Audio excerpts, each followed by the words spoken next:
Hi, it's Grandma Annie and Freddy here today. Guess what we're making? Elephant bread. Look at this. Don't they look cool? And they're really easy to make.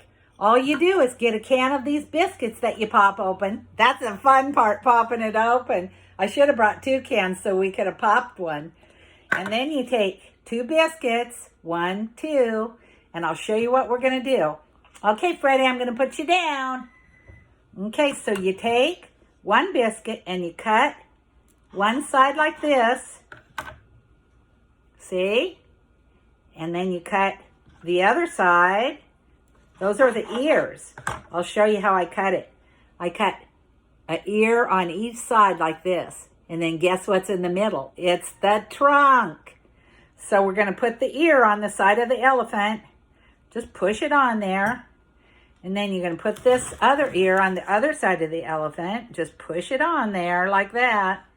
And then you're going to put the trunk in the middle. Here, I'll show you how it looks. See?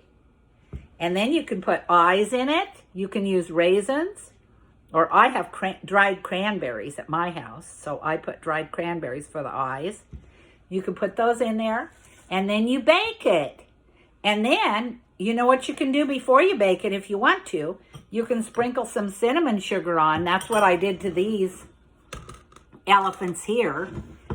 You could, or you could just do them plain, and you could eat them with jelly or butter, or just plain. They're really good. They're biscuits.